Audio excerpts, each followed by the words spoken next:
नमस्ते, आपके साथ मैं हूं जयप्रकाश शर्मा। सुबह के 10 बज चुके हैं। 10 बजने के साथ ही हम एक नए मुद्दे को लेकर हाजिर हो चुके हैं और आज का मुद्दा है कौन किस पर भारी, 2024 की तैयारी। जी हाँ, 2024 लोकसभा चुनाव के लिए राजनीतिक पार्टियों ने कमर कस ली है। यूपी में निकाय चुनाव में हार के बाद बीएसपी बड़ा फेरबदल करने की तैयारी में है। आज से बूथ कमेटियां बदलाव के लिए फीडबैक लिए जाएंगे।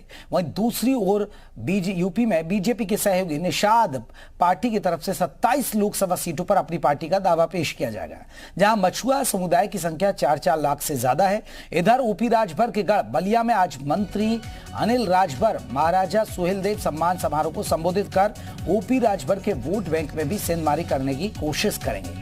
यूपी में बीजेपी का जनसंपर्क अभियान जारी है, जिसमें केंद्र सरकार की 9 साल की उपलब्धियों के साथ 2024 के लिए पार्टी को और मजबूत करने की कोशिश की जा रही है। इसलिए आज हम कह रहे हैं 2024 की तैयारी कौन किस पर भारी। समाजवादी पार्टी भी अपनी तैयारी में जुटी हुई है, तो हर तरीके से मिशन 2024 की तैयारी में है। यूपी में सबकी नजरें, लेकिन छोटे दलों की क्या भूमिका रहेगी, आज इस पर हम चर्चा करेंगे। तमाम जो रीजनल पार्टियां हैं उनका क्या जनाधार रहेगा, वो कितनी सीटें जीत सकती हैं, कौन किस पर भारी, क्या मुद्दे रहेंगे, क्या कास्ट फैक्टर कितना हावी है, इन तमाम पहलू पर बात करेंगे।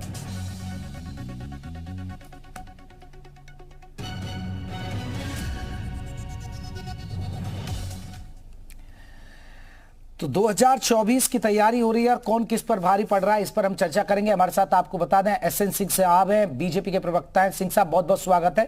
साथ ही साथ आपको बता दें जावेद अहमद जी रहेंगे हमारे साथ, बीएसपी के नेता हैं। जावेद जी, आपका बहुत बहुत स्वागत है। जावेद जी, चर्चा की शुरुआत आपसे कर लेता हूं, क्योंकि बीएसपी भी लगातार अब तैयारियों में जुटी हुई है। बीजेपी की तो लगातार तैयारी है। बीजेपी वाले तो कहते हैं कि हम चुनावी मोड में ही रहते हैं हमेशा।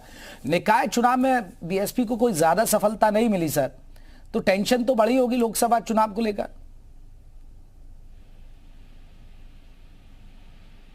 जो विधानसभा का 2017 का चुनाव हुआ था, उस पे अगर देखा जाए तो बहुजन समाज पार्टी ने माननीय बहन जी की क़यादत में बहुत बड़ी रिकवरी की। और जहां हमारा एक विधायक था, लोग समाज में एक अफवाह फैला रहे थे कि बहुजन समाज पार्टी दिखाई नहीं दे रही है, कहीं समाज में नहीं है। लेकिन निकाय चुनाव में मेयर के 2 सीट पे हम सेकंड नंबर पे थे, कम वोट से हारे और हमारा परफॉर्मेंस बहुत अच्छा रहा।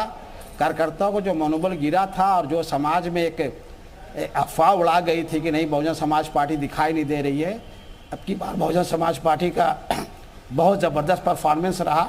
और माननीय बहन जी लगातार मंथन कर रही हैं, फीडबैक दे रही हैं।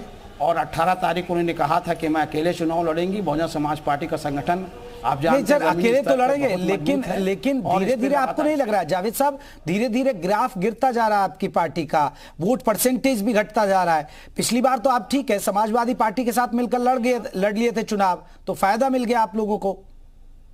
नहीं, ऐसा है कि 13% का 14% वोट मिला था हमें 2017 में, लेकिन जो आपका तमाम फीडबैक आ रहा है उसके अलावा हम करीब 19% सुपर वोट पाया हमने नगर निगम में। तो रिकवरी तो 5-7% की ऐसे ही हो गई। फिर उधर आजमगढ़ का लोकसभा का उपचुनाव हुआ था, उसमें भी हम 29% भागे। तो ऐसी बात नहीं है, हम लगातार कवरी कर रहे हैं। देखिए, चुनाव में हार जीत तो एक हिस्सा है, ठीक है। और Bahujan Samaj party cadre party है। चलिए, आप अपनी पार्टी की तैयारी मजबूत बता रहे हैं। सिंह साहब कैसी तैयारी है बीजेपी की? और क्योंकि देखिए आपका तो हौसला बड़ा है कि निकाय चुनाव में सफलता 17 की 17 मेयर आपके बने, तो हौसला बड़ा है। मिशन 80 का ही टारगेट है। देखिए, 2024 में किस चीज का चुनाव है? लोकसभा का चुनाव है। और समाजवादी पार्टी या बहुजन समाजवादी पार्टी वो लोकसभा का चुनाव तो लड़ती नहीं है, लोकसभा के लिए वो कोई तैयारी नहीं करती है। और अभी निकाय के चुनाव में भी कोई छोटा चुनाव, कोई बड़ा चुनाव। और अभी बहुजन समाजवादी पार्टी के भाई थे, इनके नेता प्रचार करने नहीं जाते हैं। बहुत सारे नेता इसको छोटा चुनाव देखते हैं। और भारतीय जनता पार्टी के मुख्यमंत्री 50-55 रैली करते हैं, हमारे डिप्टी सीएम साहब करते हैं, हमारे प्रदेश अध्यक्ष जी करते हैं, संगठन के बहुत सारे पदाधिकारी करते हैं। तो जनता के बीच में रहते हैं। एक बात। दूसरी बात, 2014 से आप देखे होंगे कि उत्तर प्रदेश में छोटे बड़े जो भी चुनाव हुए हैं, वो बल का जो दल है उनके पास केवल अपना बल है, लेकिन जो जनता का बल है वो भारतीय जनता पार्टी के साथ है। 2014 के लोकसभा चुनाव में देख लीजिए, 17 विधानसभा चुनाव का परिणाम देख लीजिए, पुनः 19 के लोकसभा का देख लीजिए, 22 विधानसभा। तो मुझे लगता है कि जनता का बल ही सर्वोपरि बल है जो भारतीय जनता पार्टी। लेकिन एसएन सिंह साहब, लेकिन छोटे दलों की भूमिका को नकारा नहीं जाता है। छोटे दल जो तमाम आपके सहयोगी दल हैं, उन्हें कैसे साध के चलेंगे? क्योंकि निषाद पार्टी भी 27 सीटों पर अपना दावा ठोक सकती है, क्योंकि वो अपने देख रही है कि जहां उसका वोट बैंक है। और छोटे दलों का देखिए, आप भी जानते हैं कि यूपी की राजनीति कास्ट बेस्ड है, चाहे विकास के मुद्दे पर चुनाव लड़ें, लेकिन जातिगत समीकरण को साधना पड़ेगा आप लोगों को।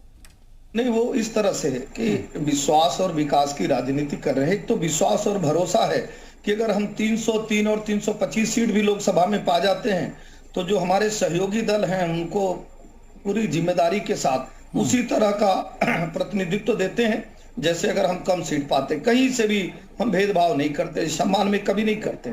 लेकिन और जो पार्टियां हैं वो मतलब की पार्टियां हैं। 2019 में अगर बहुजन समाजवादी पार्टी के साथ समाजवादी पार्टी गठबंधन कर रही, बाद में छोड़ दे रही है, लेकिन 2019 के ही लोकसभा चुनाव में आप देखिए पूर्ण बहुमत की अकेले दम पर भारतीय जनता पार्टी की सरकार बनती है।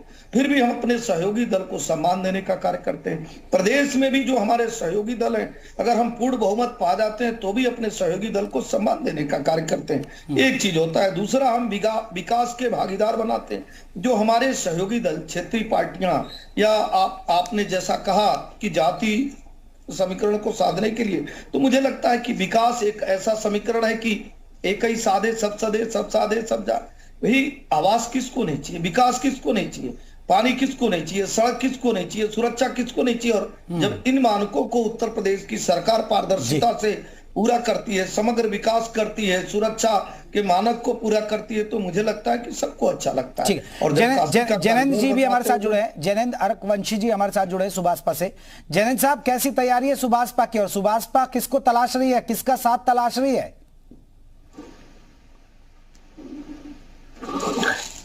जेपी जी, हमारी पार्टी की तैयारी पिछले चुनावों से नहीं है। वो लगातार जनता के बीच में रहते हैं हम लोग। हमारे नेता माननीय ओम प्रकाश राजभर जी प्रतिदिन कम से कम 2-4 गांव का दौरा करते हैं, लोगों को जोड़ते हैं, और हमारे सभी पदाधिकारी और कार्यकर्ता पार्टी का विस्तार करने में लगे हुए हैं।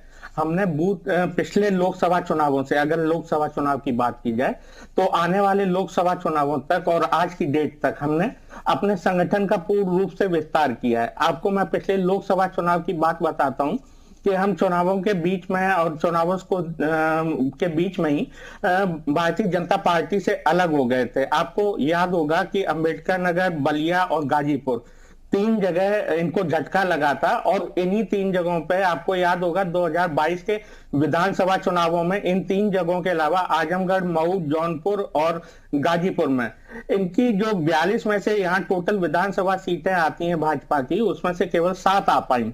तो मैं ये बताना चाहूंगा, हमने पिछले तो यही तो बात है जैनेंद्र जी, यही तो पूछा हूं, आप किसकी तरफ देख रहे हैं? आप किसकी तरफ देख रहे हैं? जमुना में पानी बह चुका है। नहीं, वो ठीक है जैनेंद्र जी, आप किसकी तरफ देख रहे हैं? आप बीजेपी की तरफ देख रहे हैं या फिर किधर देख रहे हैं? और देखिए, सपा से तो नाता टूट गया अब आपका। नहीं, ऐसा कुछ नहीं है। नहीं, देखिए, चुनावों से पहले और चुनावों के बाद पार्टियों के बीच में गठबंधन होते रहते हैं, चाहे कितनी भी बड़ी पार्टी हो। चाहे तो जावेद अहमद जी के साथ चलेंगे क्या? आप देख रहे होंगे कि जावेद अहमद जी के साथ चलेंगे, जो बीएसपी के नेता हैं, जावेद जी के साथ चलेंगे क्या? क्योंकि वो, आप देखिए, ओपी राजभर तो कह रहे हैं मायावती की वकालत करते हैं, उनको प्रधानमंत्री बनाना चाहते हैं आप तो। नहीं, देखिए, ये संभावनाएं अलग चीजें होती हैं, और ये समय आने पर निश्चित किया जाता है कि कौन, क्योंकि एक कॉमन मिनिमम प्रोग्राम बनता है 2 पार्टियां जब साथ में आती हैं, तो कौन एक दूसरे की बातों को और जो प्रोग्राम होते हैं, मुद्दों को एक दूसरे के घोषणा पत्र में शामिल करता है ज्यादा, ये उस पर टिका रहता है, ना कि ये किसी खीर पाने की दौड़ होती है। क्योंकि आखिर अंततोगत्वा हम हैं, चाहे कोई अन्य पार्टी भी है, उसको जनता के बीच में जाके जनता की सेवा ही करनी है, जिससे कि उससे अगले चुनावों में भी जनता उसको विजयी बनाए।